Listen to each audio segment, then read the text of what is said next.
Good evening, rockers. Tonight I'd like to show you the tape recorder that I bought off eBay and now I'm making a lot of use of in my dub music, featured on Global Reverb dub music channel.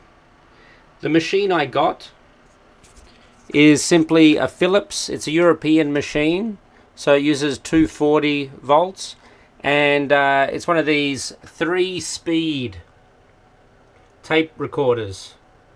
The good thing about these machines is that for people who collected the old ones, some people never really use them very often. So you can pick up a unit just like this one for about $100 on eBay, maybe a little more if you want a good quality one, but there's no point spending $1,000 on a tape recorder if all you're going to do is use it for delay effects. And because the rubbers in here are a little bit old and it doesn't play back at a steady tempo, so I can use it for delay effects and it puts a warble in there, but what it doesn't do is it doesn't play back steady. So I'm using this as an effects unit, and although it's a very, very big effects unit, it's very effective too. So the lower speed of recording is going to have a better bass response, middle speed will have a good mid response, and the fastest speed here, which I think is 19 centimeters per second, I guess it's not inches, that's going to be really fast, very good for the high sibilant sounds, but not very good for your bass, and your bass might even disappear altogether if you go this fast. The slower you record or the slower you use the tape, the subbier or bassier the sounds are. And I'll give you an example. What you do is you record into your machine, and I've got it about 1 o'clock. That's a general, pretty simple rule of recording at about 1 o'clock if you're not sure. But I'm going to record here. I press record. The tape is recording, and what it is recording is the main signal, the master signal from my mixer, going out of the machine and into here, just as a tape recorder would do to record a master track. The difference is I'm also going to play the sound of the tape into the tape while it's recording, which will create a loop. Generally, you record into the tape machine and you don't want to hear the sound back until you've finished recording. In this case, we're going to include the sound of the tape to the recorded sound, which creates a feedback loop which has amazing effects and perfect for dub music.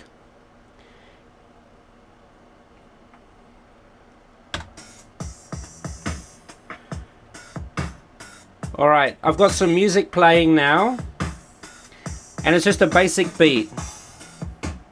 There are no effects here. I've got no effects on any of my auxiliary channels, just to demonstrate how simple this is. So I've got drums playing, and over here I've got my tape. What happens when the tape starts to listen to itself or feed back on itself? This is what it could sound like.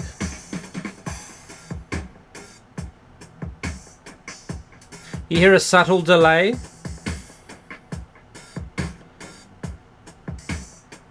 Now, of course, the main difference between delay and echo is that echo degrades over time, whereas delay just gets quieter. In a sense, this is really a tape echo. So listen to it when it gets loud.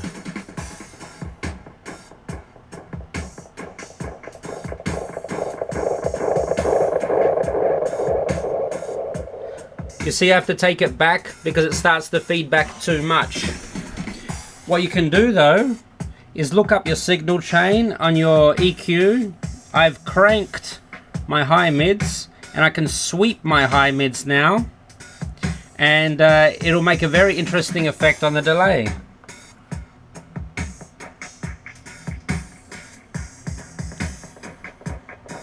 It's a very 70s reggae dub sound. Very analog.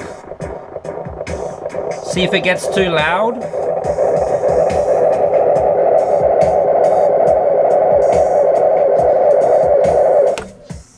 it just becomes noise and we can't do anything with it. But if you want it to be very, very loud,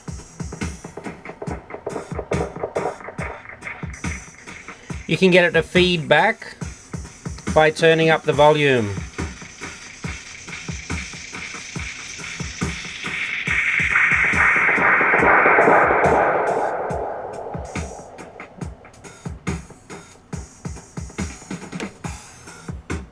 Okay, that's a basic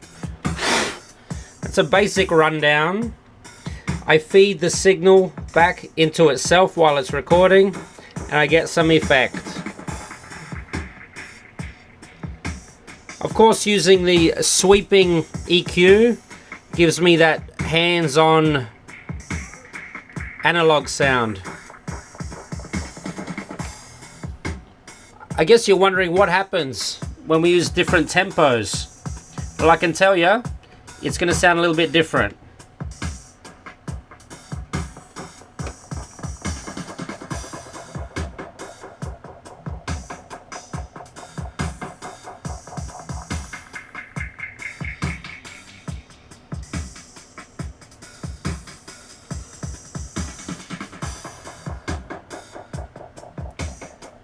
So even the tempo of the delay is different now because the tape speed is different.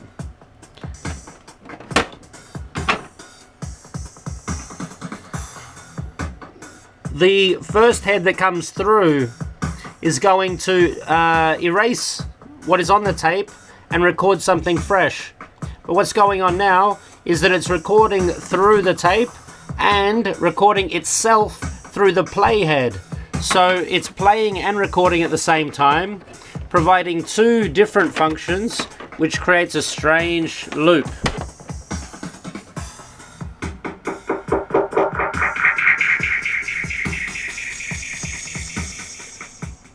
It can be very sibilant.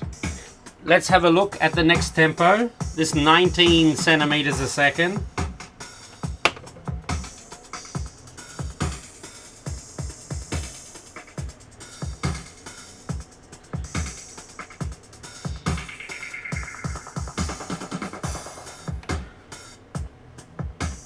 That is what it sounds like with no effect. And this is what it sounds like with the effect.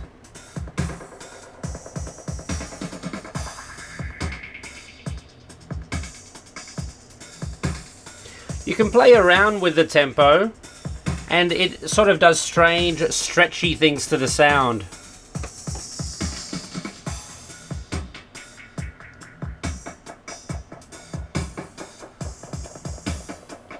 We'll go slower even.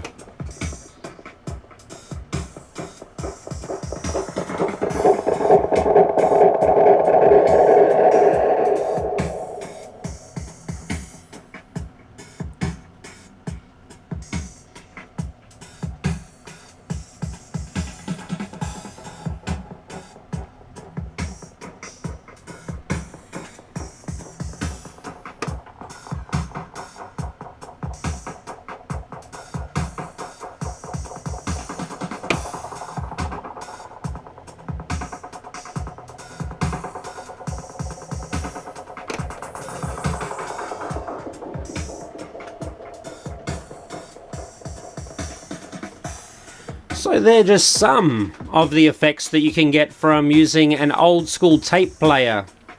If you want to hear what that might sound like with some keyboards and some bass on it, then this is what it might be.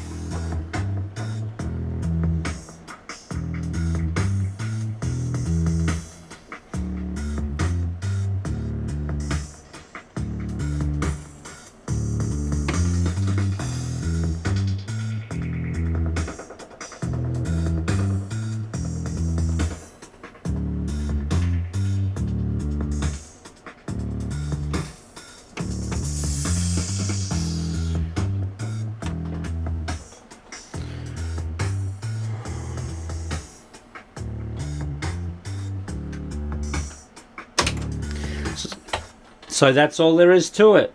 You play a signal out of your machine, out of your desk, play something out of the desk through the main, I'm recording out of the main to the tape player, but instead of simply recording, I'm recording and feeding the sound of the tape player back into itself. It's really, really easy, and anyone can do it. So go ahead, buy yourself an old reel-to-reel tape recorder and get busy in the studio. I think it's important you get something that has at least 2 different speeds so you can play with it back and forth. But if you're not too sure about it, I guess anything under $100 you can play with, but definitely get the guy to turn it on and see that it works properly, and that even the counter works and things like that work, because there's no point buying a broken machine, because it's not that easy to fix anymore. You can buy new rubbers and belts for it, but are you going to take it apart and put the rubbers and belts on? If not, just spend a little bit more money and get yourself something, not necessarily a Philips or not necessarily one of these machines, but something that is affordable for you and will automatically give an extra dimension to the sound of your music, no matter what it is.